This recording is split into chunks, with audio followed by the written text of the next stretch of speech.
What's going on, everyone? I'm Chase, and this is my review of The Green Knight. This is a fantasy retelling of the medieval story of Sir Gawain and the Green Knight. Sir Gawain, played by Dev Patel. It is brought to us from A24 and is written and directed by David Lowery, who also worked with A24 with Ghost Story, and he is behind the film Pete's Dragon that was made for Disney, and that movie is very important in this conversation because he's learned a lot of stuff from that movie and applied it to this film. So jumping into the movie, I only saw the trailer once, and I really liked the trailer quite a bit. It was very bold, inventive, exciting, and it looked really expensive. So it looked like this movie was going to have a lot riding on its shoulders. So I was hoping it was going to be a success and just be knocked out of the park. And so, that's all I had going into it. Was just, I knew this movie was coming just because of David Lowery and A24 and, this medieval fantasy. Like, it sounded awesome, and the trailer didn't disappoint. So then the movie came. I like the movie a lot. I might even love it, and I've sat on this movie for 3 days now at the time of this recording, so it might just grow on me, and the love for it will just expand even more. But yeah, this is a dense movie, and I'm actually really excited to read and watch everyone's reviews on this film and see the different perspectives on it, because this thing could go in a million different directions in terms of how people are going to review it, and that's exciting because this movie is packed with a whole lot of stuff. So, going to be kind of hard to review, but I'm going to try my best and just kind of give you my experience with it and my perspective on it. So, let's start with David Lowery, because I think a lot of this has to do with his vision, his execution, and just the overall movie. Like, this is him for sure. So let's go ahead and start with just kind of how he directed this thing, how he wrote this thing, and just so let's start with David Lowery as we break this down, because I feel like his vision and his execution of this film, it's so grand and ambitious. Like, we have to talk about him first as the writer and director. So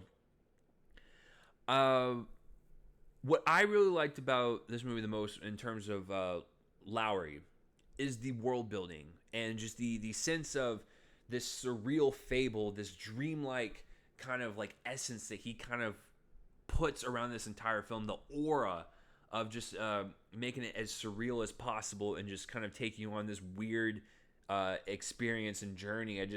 I really enjoyed it because I really felt like I was there. I felt like I was a part of this journey, of Dev Patel's journey, and just the kookiness, the weirdness, the location changes, and just how everything had personality and flair to it. And you felt like this was like a gigantic country that they were walking through and everything. Everything about it. I loved the vision behind it for sure, and just the way it looked, and just you really felt like you were in this fantastical element, and that's what going to the movies is all about, just really escaping and being there with the characters and the locations, and I love the way this thing looks.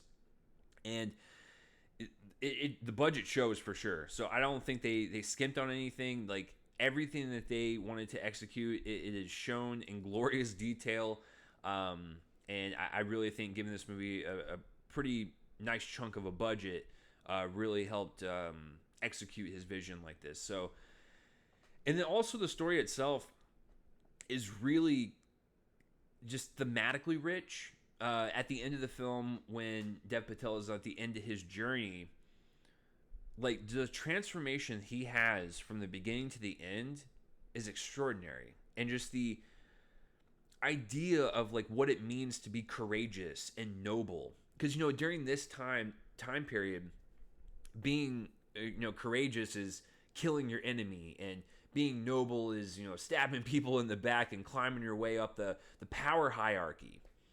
And the Green Knight is like teaching Sir Gawain, like, no, that's not what it means to be courageous and noble. You need to understand this.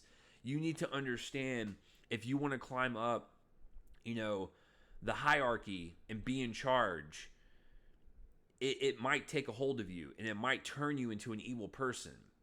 Like, that's not what that means. Like, you need to be you, and you need to be true to yourself, and you need to find your self-worth, and realize that nobility and courageous acts, come from the heart. So when he's in front of the Green Knight, and telling him about fears and desires and all that stuff and what he wants for his life, the Green Knight kind of like throws it back at him like, okay, so if you want those things, like, you are going down the wrong path. Like, you need to do this. And so I thought those themes kind of resonated with me the most, and that's what I took away from the film in terms of being the most prominent ones.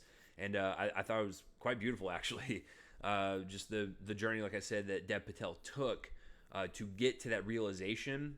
It's a really kind of an emotionally rich journey, just filled with different scenarios that he kind of comes across and really kind of tests that idea of nobility and courage. So yeah, that is what stuck with me the most in terms of just the storytelling and everything. So yeah, I think David Lowery knocked it out of the park with that. And the third thing I think David Lowery and the special effects team did very well in this film are the special effects. In Pete's Dragon, that film is a CGI character interacting with real people in the scene. So I think David Lowery learned a lot of neat little tricks in that film, and he applied it to this film, and it shows. The special effects are outstanding. I couldn't tell sometimes if it was like a real set or if there was some like green screen elements to it.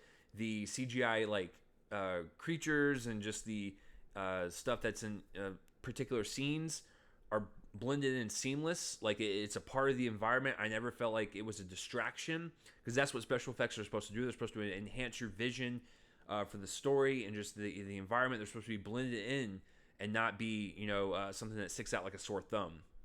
And so I think everything about this film, when it comes to the effects, they're mind-blowing. The Green Knight, in particular, also blew my mind on how well it was detailed and textured and how real it felt. It felt like this real giant rock thing walking along, and it was terrifying. And so yeah, Weta is the one that worked on this film, and Weta is amazing at what they do, so it doesn't surprise me. But the in-camera special effects are also outstanding, because this cinematography is very dreamlike. It's very floaty. It just kind of like moves with the characters. There's a lot of, pushes and pulls and side to sides, and, characters are moving with these CGI creatures or maybe like green screen backgrounds, and the camera's constantly moving. With like green screen work, typically filmmakers will have actors stay somewhat still, and do what they need to do, and it doesn't feel real. It feels fake. But this just felt like it was a part of this universe. It was a part of this fantastical journey that Dev Patel was taking, and it really kind of it took you there. It put you in that mindset that this was just this really cool fantasy movie, and everything just worked, because the CGI could have been an eyesore. It could have stuck out in the worst way possible, but it blended in so well. So yeah, those are my three kind of points on David Lowery and his kind of direction for this film. So great job. Dev Patel, always great. Always great. I've never really seen him deliver like a bad performance. There's been some mediocre ones, but I think for the most part he's consistent. He's outstanding in this film. And the end scene, that's all I'll say. He was great the entire film, but that last bit, that man will strike fear into your heart, for sure. There were certain moments where I was like, wow, look where he was at the beginning, look where he's at the end, and how he can switch between emotions like that and make you feel like, oh, he's like the nicest guy ever, and then like, oh my god, he's going to kill me.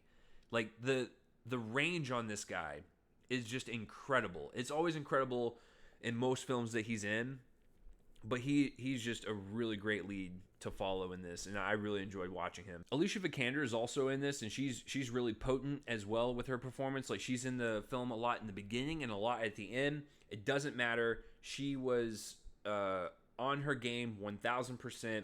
She delivered it, and it was a really great performance. And I like that kind of dynamic between her and Dev Patel. I've never seen them together on screen before, but it was a very charming kind of relationship, and I like their chemistry quite a bit.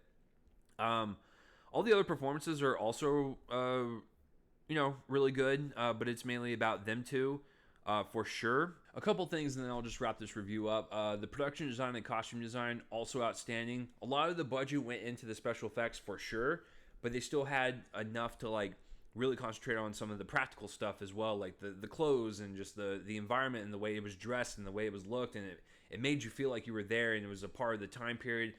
Really great stuff. And then the last thing I want to talk about, and probably my favorite aspect, and I hope it wins the Oscar for this.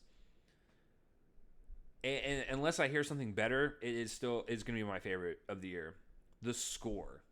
The score is outstanding. It's an original piece. The best way to describe it, it's orchestral. It's also epic, and it also kind of has like this new age horror to it as well. It's a weird blend, but I was sucked into this thing. Like, I rarely stay through the credits, but the score was playing over it, and I had to sit there and listen to it. It was that good.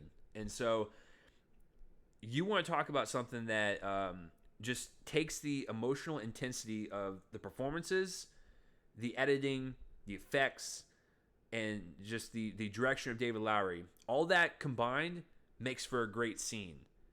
You put this score on top of that, it takes the emotional intensity from a 10 to an 11.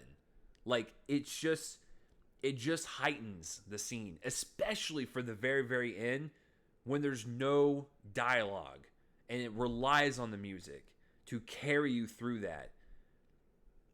It's my favorite of the year so far. Like I said, unless something can beat it, it is my favorite, and I would not be shocked if it won the Oscar for next year for best original score. So the score, it's something else, man. I haven't heard one of those in quite some time where I was like, wow, I just sat through the whole credits and I didn't even notice. So I think talking about this film really made me appreciate it even more. So I'm going to go ahead and just go on the record and say I love this film. And I would like to revisit it again. I would like to just watch it from an entertainment perspective. I would like to watch it again and break it down from a filmmaking perspective and just kind of learn from it, with my own filmmaking. It's a really great film to kind of explore over and over again. So I really hope everyone out there likes this movie, loves it. If you don't like it, please comment down below. I would like to know why. I'd like to hear everyone's opinions on this, because this is going to probably be one of those where I feel like a lot of people are either going to hate it or love it, and whoever hates it or loves it is going to have a different kind of perspective on it. So that's super exciting. But yeah, let me know what you think of The Green Knight down below, and then that will do it for this review. I'm Chase Lee, and tune in next time for whatever I review next. I will see you guys later.